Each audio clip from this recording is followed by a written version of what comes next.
아무리 힘들어도 역전의 하나님을 믿는 우리는 죽는 자살이 아니라 살아 있어야 합니다. 무슨 일이 있어도 우리는 사는 것을 선택해야 합니다. 자살을 거꾸로 읽으면 살자가 되고, 역경을 거꾸로 하면 경력이 되고, 내 힘들다를 거꾸로 하면 다들 힘내가 됩니다. 역전의 하나님은 이 상황을 역전시킬 수 있으십니다. 7절에 보면 이스라엘 백성들 미스바에 모였다는 소식을 들은 블레 사람들 이스라엘을 치러 쳐들어옵니다. 한마디로 전쟁이 일어난 겁니다. 그러자 이스라엘 백성들 다 두려워 떨지요. 블레셋이란 강대국의 침공, 참으로 위기의 순간, 무엇인가 선택해야 되는데 이스라엘 백성들과 사무엘은 무엇을 선택했을까? 순간의 선택이 영혼을 좌우합니다. 같이 따라 해보겠어요? 순간의 선택이 영혼을 좌우합니다. 오늘도 우리 주님 주시는 말씀이 첫 번째로 모든 순간에 기도를 선택해라. 그래야 영원하다. 8절에 이스라엘 자손이 사무엘에게 이르되 당신은 우리를 위하여 우리 하나님 여호와께 쉬지 말고 부르짖어 우리를 블레셋 사람들의 손에서 구원하시게 하소서. 그렇게 기도해 달라는 거예요. 참 사무엘은 기도의 사람으로 인정받았으니 참 복받은 사람이지요. 사무엘은 기도의 사람입니다. 어렸을 때도 보면 꼭 사진에 어느 그 소년 아이가 두 손을 모으고 기도해요. 저 아이가 누구지? 사무엘이었더라고요. 기도의 사람 사무엘을 사람 잘 알고 있으니까 이스라엘 백성들 블레셋이 쳐들어오자 사무엘에게 기도해 줄 것을 강력히 요청한 겁니다. 오늘 본문은 기도가 얼마나 중요한지 아냐? 기도의 중요성을 가르치는 복음이지요. 어머니의 기도로 태어난 사무엘, 어머니의 기도로 신앙이 반듯하게 잘 자란 사무엘, 사무엘의 삶이 뭐냐라고 말한다면 한마디로 기도의 삶이었다라고 말해도 전혀 과언이 아닙니다. 사무엘 자신도 일생 쉬지 않고 기도할 만큼 기도의 사람, 기도의 대가였고 또 기도가 얼마나 중요한지를 백성들에게 가르쳐준 선지자입니다. 기도의 사람 사무엘, 그리 아니해도 기도했겠지만 백성들의 요구대로 하나님께 부르짖어 기도합니다. 간절히. 그러자 하나님, 당연히 하나님 잘 아는 이 사무엘의 기도를 하나님 들으시고 응답하사 싸우지 않고 블레셋을 물리쳐 주시고 잃었던 땅까지 회복시켜 주셨습니다. 이것이 무엇을 의미할까요? 오늘 우리에게 기도라는 것은 일상생활에서 경건의 지표다. 그렇지만 위기의 순간에는 대적의 괴계를 무기력하게 만들 수 있는, 물리칠 수 있는 강력한 무기다라는 사실을 알려줍니다. 여러분, 하나님께 드리는 기도는 결코 약한 게 아닙니다. 하나님께 드리는 기도는 정말로 강한 겁니다. 출애굽한 이스라엘 백성들, 노예로 애굽에서 살다가 노예가 해방이 된 겁니다. 그러니 그들은 오합지졸, 백성이라고, 국민이라고 할 수도 없는 그러한 자들. 출애굽한 히브리 노예들, 이스라엘 백성들, 처음에 광야에서 아말렉의 침공을 받습니다. 그냥 놔두면 전멸 위기 당합니다. 세상에 출애굽했는데, 구원받았는데 광야에서 전멸당한다. 모세는 압니다. 하나님이 하시면 이긴다. 그래서 모세는 여호수아 장군에게 가진 것 없어도 당신 나가서 싸워야 된다. 산 아래서 아말렉과 싸워라. 나는 아론과 홀과 함께 산에 올라가 손 들고 기도할 거다. 그러자 출애굽기 17장 11절 같이 읽어요. 모세가 손을 들면 이스라엘이 이기고 손을 내리면 아말렉이 이기더니. 모세가 손 들고 기도하면요, 이스라엘이 이겼습니다. 손 들고 기도하는 게 얼마나 힘들어요. 힘드니까 기도가 힘들어서 손을 내려 기도를 멈추게 되니까 이스라엘이 지고 아말렉이 이기더라고요. 아, 그렇지. 모세는 압니다. 그래서 아론과 헐 데리고 양쪽을 붙들어 달라고. 그래서 모세는 힘들지만 해가 지도록 기도할 수 있었고 기도를 멈추지 않을 수 있었고 결국 승리를 얻습니다. 이처럼 기도를 멈추지 않고 계속 기도한다는 것 결코 쉽지가 않습니다. 그래서 잭 헤이어트 목사님은 삶을 은혜로 채우는 기도라는 책에서 기도가 뭐냐? 산모의 출산의 고통이다라고 비유했습니다.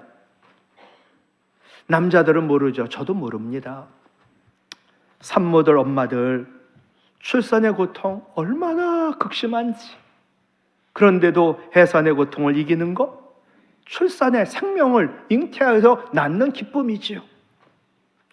산모가 출산의 고통을 견뎌내야 생명을 얻고 출산에 성공하고 그 아이로 기뻐하듯이 기도가 힘들어도 포기하지 않아야 이길 수가 있고 기쁨을 누릴 수가 있다는 거예요. 예수님 땀방울이 핏방울이 되도록 기도하시며 기도에 승리하셨습니다. 그러자 그 기도로 예수님은 십자가 고난을 이기셨습니다. 그러나 제자들은 기도하라고 하니 피곤해서 잠들고 맙니다. 결과는 어떻게 됐어요? 예수님은 기도에 승리했더니 십자가 고난 넉넉히 이기시고 부활하셨습니다. 그러나 기도에 실패한 제자들, 예수님 모른다고 부인하고 모두 도망쳤습니다. 그러니 모든 순간에 기도를 포기하지 말아야 되고 또 기도를 멈추지 말아야 합니다. 여러분, 아브라함을 보면서 참으로 은혜가 됩니다. 왜냐하면 아브라함도 우리와 똑같은 연약한 존재인데 그가 믿음의 조상이 되었다는 것, 그것만 봐도 참으로 은혜가 됩니다. 아브라함이 하나님께 약속받았어요. 이제 열국의 아버지인 아브라함아, 네가 아들을 주는데 그 아들이 이제 모든 민족의 조상이 될 거다. 이 하나님의 뜻을 받고서, 근데 이것이 이루어지기까지 25년 걸립니다. 그 사이에 얼마나 많은 시험과 넘어짐이 많았나요? 자기 아내를 누이라고 거짓말도 하고, 그리고 그가 25년 동안 이제 믿음의 조상이 됩니다. 그의 기도의 변화에서도 찾을 수 있는 거죠. 25년 걸렸습니다. 우리도 마찬가지지요. 기도에 성공하고 기도의 사람, 믿음의 사람 되는 데는 25년 걸려야 될지도 몰라요. 로마서 4장 18절로 24절에 보면 아브라함의 기도 내용이 이렇게 변합니다.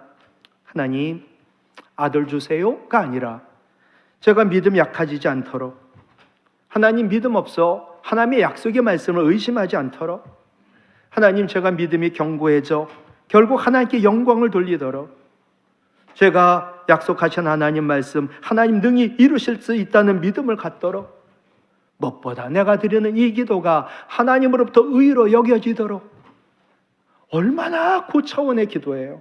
그죠? 우리가 믿음이 좋다 하더라도 기도는 열심히 하는데 다 달라고 내 소유를 위하여 기도하지 않나요? 그런데 하나님이 볼 때, 야, 과연 네 믿음이 이제는 약속을 이룰 만해? 하나님 약속을 이루어 주시더라고요.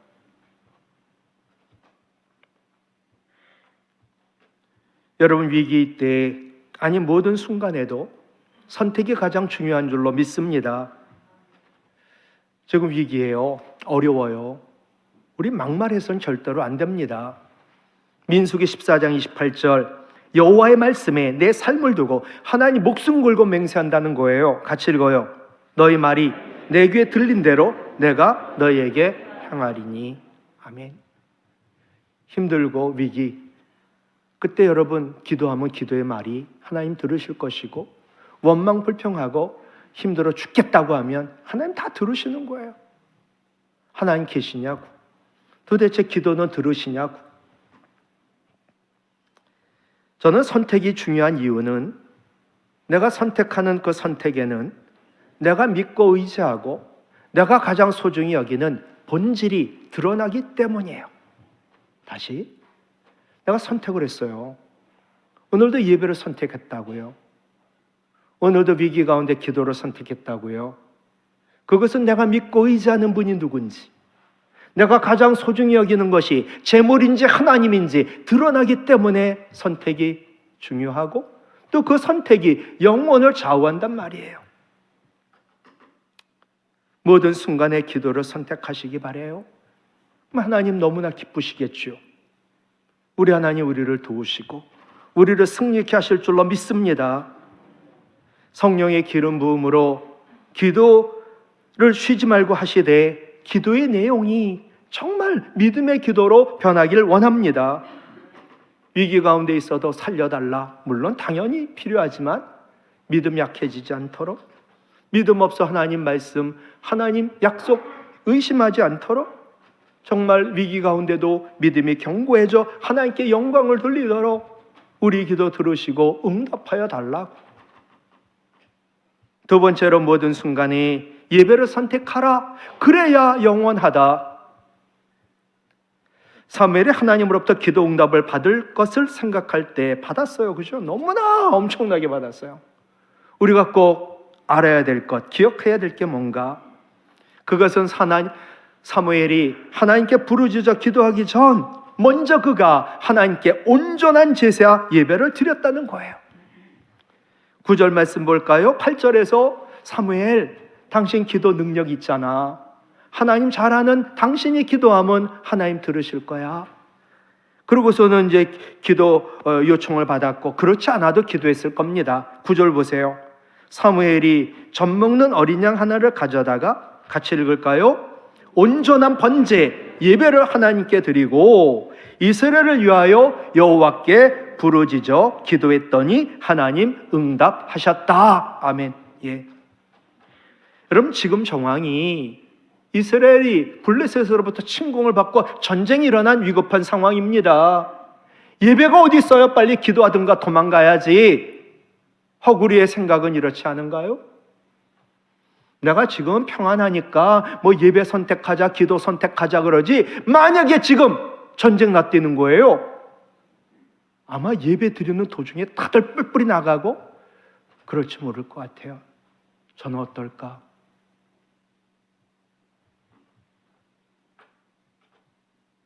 지금 급한데, 전쟁인데 사무엘은 온전한 제사를 하나님께 드립니다. 이것은 위급한 상황에 기도를 해도 온전한 예배를 통해 하나님과의 관계가 회복되고 기도해야 응답을 받는다는 것을 가르쳐 주지요. 예배가 무엇인가요? 예배에 필요한 요소가 무엇인가요? 첫 번째로 예배는 주인에게 절하는 겸비한 행위가 예배입니다. 요한복음 4장 20절에 우리 조상들은 이 산에서 예배했어요. 여인이 얘기를 하더라고요. 그러면서 이제 예수님이 예배해라, 영과 진리로 하나님께 예배하라. 여기서 예배하다라고 하는 헬라어의 내포된 뜻이 뭐냐? 주인의 발에 입을 맞추며 절하다라는 뜻이에요. 오늘도 우리가 예배하러 나왔지만 정말 실물로 보여드리기 위해서는 예배 공간을 넓게 만들고 모두 한 자리 다 차지하여 다 엎드려 뻗쳐가지고 예수님 발을 상징하는 무엇인가를 놓고 그 입에다가, 그 발에다가 입을 맞추며 그냥 문안 인사 드리는 거죠. 종이 머리를 조아립니다. 주인의 발에 입을 맞춥니다. 그러면서 주인님 밤새 안녕하셨냐고 문안 인사를 드리는 것처럼, 이것의 의미가 뭐예요? 당신은 내 주인이라고, 당신을 존경한다고, 당신을 두려워하고 경외한다고, 당신이 무슨 말씀 하시든 오늘도 순종하겠다고, 이런 겸비한 행위거든요. 예배한다는 게 그거예요. 우리는 나의 왕이 되시고 나의 주인이 되시고 나의 아버지가 되시는 그 하나님을 인정하고, 하나님 저는요 하나님 백성, 하나님의 종, 하나님 자녀거든요. 그런데 제가 죄를 지었어요. 그러니 우리를 긍휼을 여겨달라고, 그러면서 이제는 말씀에 순종하겠다고 결단하며 드리는 믿음의 행위가 예배라는 것이에요. 두 번째 예배는 주인의 말씀을 강론하는 것이요. 사도행전 20장 7절에 보면 우리가 떡을 때려 모였더니, 이게 벌써 예배거든요. 이튿날 바울이 떠날 때 그들에게 강론합니다. 하나님 말씀을 밤중까지 계속합니다. 바울이 떡을 때려 모인, 예배하며 성찬을 하려고 한 자들에게 하나님 말씀을 강론합니다. 하나님 말씀으로 그들을 위로하고, 하나님 말씀으로 그들에게 소망을 주고, 하나님 말씀으로 새 힘을 얻게 하고, 그들을 새롭게 변화시키고 능력 있는 그리스도인으로 만드는 것이 예배이지요. 또한 예배는 주인의 존재와 사역을 찬양하는 행위입니다. 에베소서 5장 19절로 20절, 시와 찬송과 신령한 노래들로 화답하며 서로 너희의 마음으로 주께 노래하며 찬송하며 범사에 우리 주 예수 그리스도의 이름으로 항상 아버지 하나님께 감사해라. 예. 여러분, 나의 구주 예수 그리스도가 누구인 줄 알면, 나를 위하여 자기 목숨까지 버린 그 사랑을 알면, 그 독생자 예수 그리스도를 주신 하나님 아버지께 감사할 수밖에 없고 찬양할 수밖에 없다는 거예요. 여러분, 감사와 찬양이라는 단어는 같은 어원이에요. 감사하는 사람은 찬양하게 돼 있고, 찬양하는 사람은 감사가 넘치는 거지요. 그게 예배거든요. 예배는 또한 주인에게 모든 것을 고백하는 기도의 행위이다. 사도행전 12장 12절, 깨닫고 막아라 하는 요한의 어머니 마리아의 집에, 여기가 예배 처소가 됐거든요. 여러 사람이 모였어요, 예배 드리러. 근데 예배 가운데 기도하고 있더라. 초대교회는 예배로 모이기에 힘썼는데, 모이면 그들이 했던 것이 바로 기도에 힘썼다는 거예요. 또한 예배는 영과 진리로 충만한 믿음의 행위다. 요한복음 4장 24절 같이 읽을까요? 예배하는 자 영과 진리로 하나님을 예배할지니라. 하나님 아버지는요, 지금도 참되게 예배하는 자를 찾으시고 계세요. 하나님은 우리가 누군지 아시죠? 내가 너희를 지었어. 넌 내 거야. 너희가 죄를 지음으로 내가 예수 그리스도의 피값으로 너를 또 샀어. 너를 구원했어. 그러니까 너는 곱배기로 내 거야. 우리를 찾아 하나님을 예배하는 자 찾으시거든요. 하나님이 우리를 구원하신 목적이 뭐예요? 예배예요. 여러분, 이스라엘 백성들이 애굽에서는 제사를 드릴 수 없었어요. 그래서 그들을 출애굽하여 구원시키시고 광야에서 제일 먼저 그들로 하여금 제사를 드리라고. 죄 많은 우리를 하나님께서 구원하사 이제 하나님 앞에 담대히 나와 예배할 수 있는 길을 열어주셨고, 구원받은 우리가 해야 될 일이 먼저 예배라는 거거든요. 그런데 예배를 하나님은 영과 진리로 드려라. 여기서 영은 성령을 말하고, 여기서 진리는 말씀을 말하거든요. 여러분이 지금도 예배드리며 성령 충만, 말씀 충만을 사모하고 계신가요? 성령으로 말씀으로 충만한 예배자로 예배드리시기를 원합니다. 사도 바울이 그랬거든요. 성령 충만, 말씀 충만했더니 사도행전 검색해 보세요. 성령에 매여라고 돼 있어요. 사도 바울은 성령에 매였고요. 또 말씀 충만하니까 말씀에 붙들렸어요. 성령에 매여 말씀에 붙들린 자가 진짜 예배자요. 그 예배자는 하나님 찾으시고 귀하게 쓰시는 거지요. 무엇보다 예배는 나눔의 제사예요. 히브리서 13장 16절, 오직 선을 같이 읽죠. 행함과 서로 나누어 주기를 잊지 말라. 하나님은 이 같은 제사를 기뻐하시느니라. 아멘. 예배에서만, 예배 때만 뜨겁게 찬양하고 주여 주여 부르짖고 은혜 받고, 근데 삶은 나누지 않아요. 그 제사는, 그 예배는 하나님 기뻐하시지 않는다는 거예요. 내가 받은 은혜를 나누어 주고, 받은 말씀 복음도 나누어 주고, 하나님 나에게 주신 모든 복을 주 예수 그리스도의 이름으로 하나님의 사랑으로 나누는 것, 그것을 하나님 기뻐하시는 제사라고 말을 합니다. 이것이 로마서 12장 1절로 연결되지요. 너희 몸을 같이 읽지요. 하나님이 기뻐하시는 거룩한 산제물로 드리라. 이는 너희가 드릴 영적 예배니라. 아멘. 여기서 몸이란 헬라어가 소마예요. 이 몸뚱어리만이 아니에요. 전인적 인격체를 말해요. 나의 몸, 나의 마음, 나의 생각, 나의 삶 모두를 말하거든요. 여러분, 몸이라는 것은요, 그릇과 같아요. 그래서 내 몸에다가 오늘 예배를 드리면서 나의 전체적에다가 성령을 담아요. 그러면 내 몸은 성령의 몸이 되는 거예요. 내가 예배를 드리지만 나는 육신이 최고야. 출세하고 잘 먹고 잘 벌고 이 땅에서 잘 사는 거, 그게 최고야. 그것은 육을 채운 육의 몸인 거예요. 성령을 담으면 성령의 몸. 육이 최고라고, 세상이 최고라고 육을 담으면 육의 몸. 예배 드릴 때는 성령의 몸이었어요. 딱 세상 나가니, 야, 성령으로 안 되더라. 돈이 최고지 뭐. 세상에 나가면 육이 최고라. 육의 몸이 되면 우리가 드리는 예배는 영적 예배가 아니에요. 우리 기도할 때 종종 그렇게 기도하더라고요. 영적 찬양. 영적 찬양이 뭐예요? 예배 때만 찬양하는 게 아니에요. 밖에 나가서도 늘 원망 불평, 시비 걸고 비판하는 게 아니라 그 말 자체가, 삶 자체가 하나님을 찬양하는 게 영적 찬양이에요. 근데 우리는 영적 찬양이란 말을 좋아하시더라고요. 저는 두려운데. 영적 예배가 그거예요. 교회에서만 예배 드리는 게 아니라 바깥에 나가서 삶을 나누고 남에게 하나님의 사랑 전하는 것이, 그게 영적 예배자거든요. 믿음의 형제 로렌스 형제, 일하는 시간만, 예배와 기도하는 시간만 경건의 시간이 아니다. 일하는 시간도 예배 시간, 기도 시간과 다르지 않다. 내가 예배 드려요, 기도해요. 굉장히 경건하지요. 이제 바깥에 나갔어요. 생존 경쟁에서 싸움도 하고 욕도 하고 그래야지 살아남고 돈 벌잖아요.